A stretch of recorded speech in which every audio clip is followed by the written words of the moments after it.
Welcome back to podcast number 40 of Sports Talk with JWock. I'm your host, JWock, and today, instead of talking about the dream NBA team, we are going to be talking about the nightmare NBA team. Thanks to my Uncle Ken for giving me that idea. Thank you once again, and I appreciate you giving me that suggestion, so shout out to you. So if you want to hear more about this, make sure to stay tuned.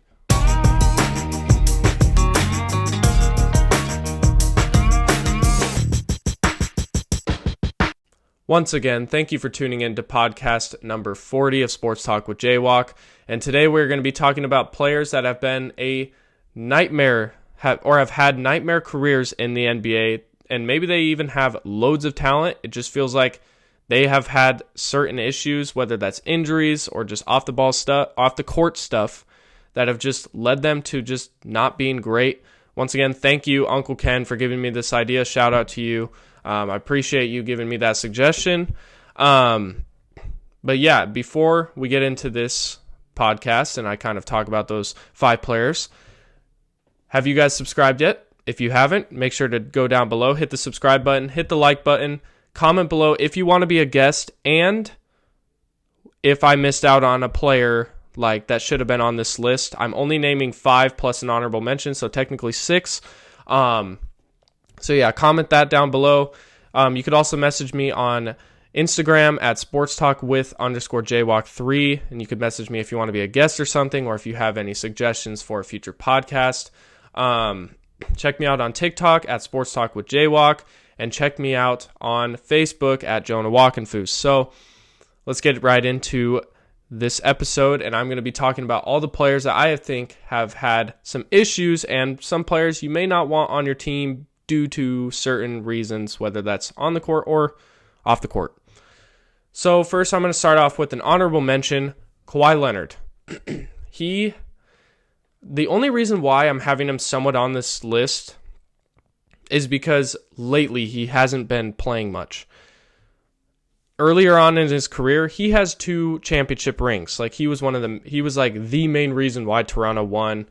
I think back in 2018, I'm pretty sure it was 2019. I think it might have been 2019. But anyways, Kawhi Leonard's the honorable mention. The only reason why he is an honorable mention and he isn't on the regular list is because he does have 2 championships under his belt. Here are his career stats overall. So he has 20 points per game overall, 6.4 rebounds, 3 assists, and 1.7 steals. The main reason why I have him kind of as an honorable mention is because as a Clipper alone, he has only played 231 of the 410 games played as a Clipper. Now, this is like stats that I found like 2 days ago on January 13th. So, obviously, that could have changed, and I haven't been feeling the best. So, if you guys are hearing my voice a little weird or I'm coughing up a little bit, it's because I'm not feeling the best. But anyways, yeah, Kawhi Leonard has been really struggling just finding time to play on the floor. Like, it just feels like he's always injured. He's had knee problems. He couldn't even play in the Olympics this winter because of injury, so they had to take him off the team and put Derek White in replacement. But overall, I tracked like the percentage of games he's played as a Clipper. So I said 231 out of 410. That's 56% of the games he's only played. That's really bad for him, in my opinion, and that's just regular season. Obviously, the postseason's a little different, but it's just interesting. It's crazy to think Kawhi Leonard's been there to the Clippers for so long just because it feels like he hasn't played much at all, and it just felt like the potential of the Clippers team overall has been wasted because of Kawhi Leonard not being injured. So that is my honorable mention of Kawhi Leonard. But let's get into the 5 players now that I think have been kind of disappointing, or based off of their injuries or lack of discipline or whatever. They all have certain reasons. So first up, we're going to start with Lonzo Ball of the Chicago Bulls. His career stats are 11.5 points per game, 5.5 rebounds, 6 assists, 1.5 steals. And one of the main reasons why I'm going to put this here is because he missed the last 2.5 seasons due to knee injuries. He actually had to get, I believe, his meniscus completely replaced, which is an injury that no player in the NBA has been able to overcome, which he has, which is really cool. But when he was healthy, when he first went to the Bulls, he has helped lead this team to the number 1 seed in the 2021-2022 season before the injury. Now, this was obviously like 30 games into the season, so it was a little different. But overall, Lonzo Ball, it's just been unfortunate with his injuries. I think that's been one of the most disappointing things. When he is on the court, he's an excellent player, but the problem is he just cannot stay on the floor because he's not healthy. So that is why I had to put Lonzo Ball on this list. Next up, I'm going to put his little brother, LaMelo Ball, on the list. He, overall, his career stats are 21.1 points per game, 6.1 rebounds, 7.4 assists, 1.5 steals. Overall, once again, LaMelo Ball is always injury prone. This season, he's played very good. I mean, he could be all NBA caliber this season. He's been a lot healthier.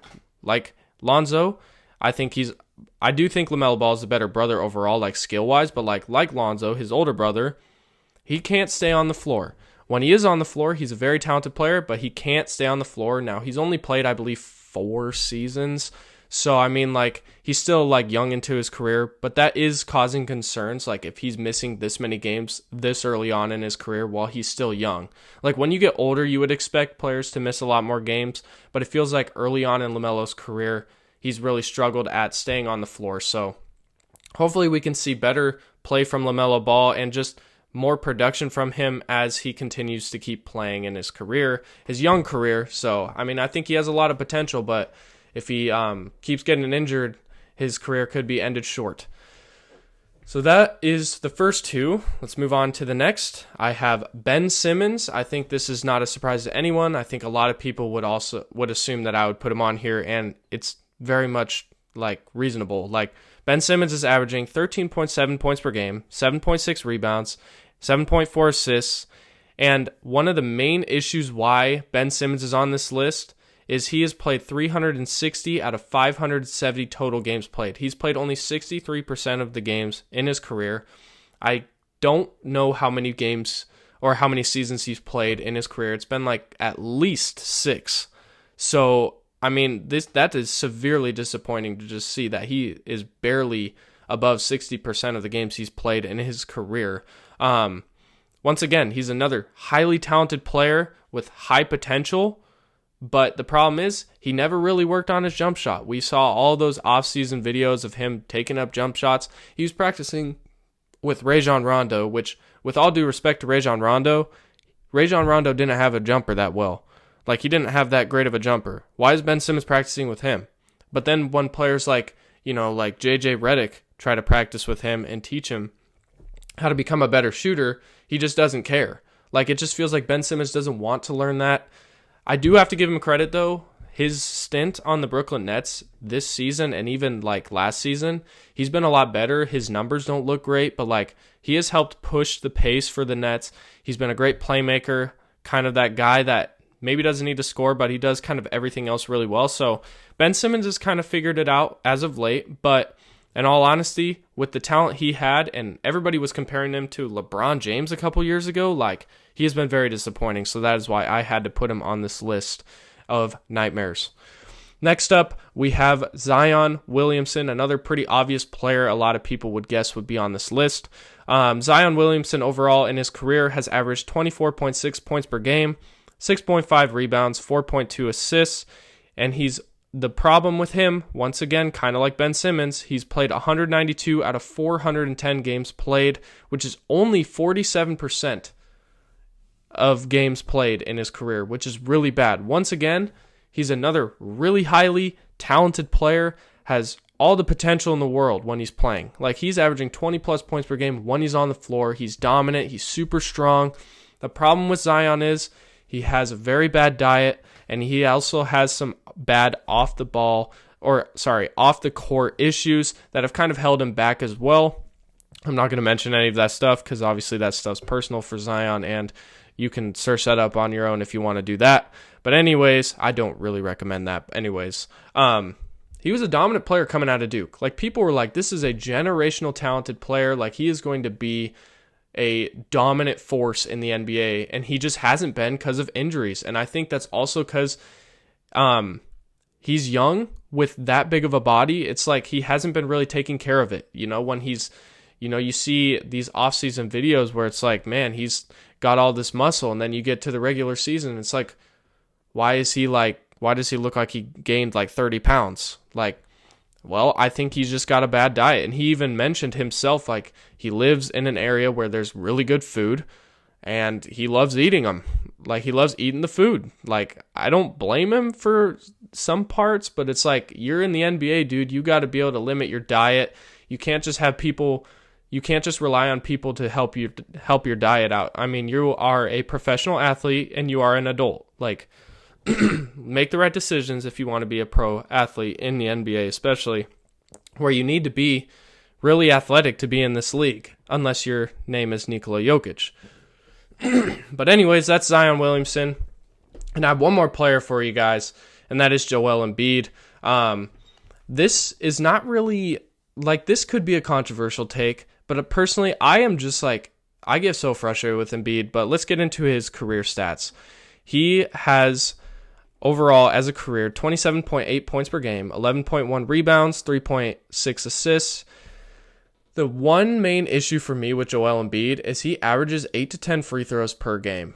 That is a big issue. When you're averaging 27.8 points per game, let's round it up to 28, right? And you're taking 8 free throws. That's 20 points per game. Like, that's not bad, but that's like overly hyped if you are like, if I'm being serious. Or if, let's say, you do 10 free throws, that's only 18 points per game. Like, that's really bad. Like, Joel Embiid is he's really bad at baiting fouls. Like, he's flopping like crazy with like guards defending him. Like, I don't understand how refs still call those fouls. It's like Adam Silver implemented this flopping rule, like where you will get teed up if you flop. It feels like they hardly call it. And especially with Joel Embiid, I think it's just because he's a superstar. If he wasn't a superstar, a player like that would never get those foul calls. And that is the issue with me with Joel Embiid, is he is just a lazy player that just flops and gets most of his production from the free throw line when it's not even deserved. And another big reason why Joel Embiid, in my opinion, is on this list is because this season alone, now he just sat out another game recently, but he is, and obviously this is a little outdated, remember that, but Joel Embiid has played 13 out of the 37 games the Philadelphia 76ers have played this season. So that is horrible for Philly, for a team that's trying to win a championship. They just went out this offseason to pursue Paul George. They went out and get Caleb Martin from the Miami Heat. That's a great addition. I mean, they draft Jared McCain. Unfortunately, he got injured and he's going to be out for the rest of the season. But, like, this team's trying to win now, and he just looks like he is not, like, wanting to play. I mean, you're seeing him. He injured his ankle in warm-ups doing turnaround jumpers from, like, almost the three-point line. When is he ever going to be taking those jump shots? Also, he's just resting so much. Like, he's like, oh, I don't want to play back-to-backs because of my knee and it just hurts. The only reason, like, that is just lazy play. Go out there and play basketball. What you're paid to do, what the franchise is relying on you to do. You are debatably the best player on that team. Go out there and prove that you are. Go out there and help your team win basketball games. Why are you an NBA player if all you're doing is just sitting on the bench? Okay, like, it's understandable for a player like Lonzo to not be going to playing back-to-backs because he missed 2.5 seasons from knee surgeries. Joel Embiid played last season. Like, he should not be missing back-to-backs because his knee hurts. Like, play. Man up and play. Your team is at the bottom of the Eastern Conference because they are missing you. Like, they can only win so much without you. You need to get back on the floor and start playing so that you can help your team and benefit them come the future. I mean, like I said, he's always flopping and he's always, quote unquote, hurt. Like, it's really annoying. I don't think he's actually hurt. I think he's just lazy. And, like, we've even seen, like, things where Tyrese Maxey's calling him out because he's missing meetings or he's late to meetings. And it's like, Joel Embiid gets mad at the media for putting that out, like, to everybody so everybody could see it. And it's like, why?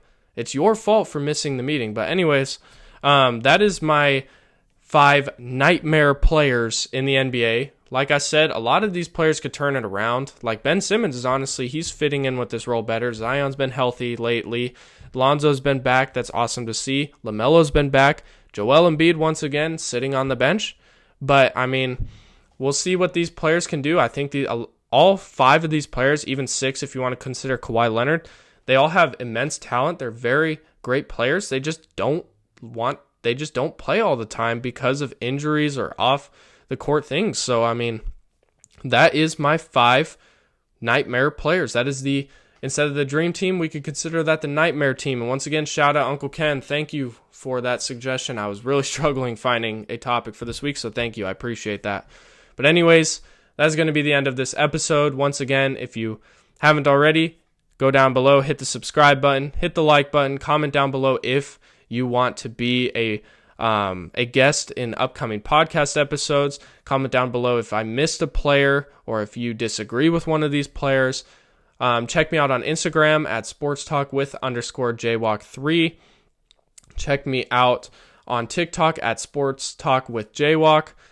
And check me out on Facebook at Jonah Walkenfuss. And comment down below also if I should go back to Spotify. I'll probably put up a poll in a couple days on Instagram if I should go back to Spotify. I will continue to stay on YouTube no matter what, but should I go to Spotify as well and just continue to add more social media and go back to Spotify as well, so we could have both Spotify and YouTube, so you guys have a little bit of a variety to watch my episodes. But anyways, thank you guys so much for tuning in to podcast number 40 of Sports Talk with JWock. I cannot wait to see you guys next week. But in the meantime, I hope you all have an amazing week this week, and I will see you all next week. God bless.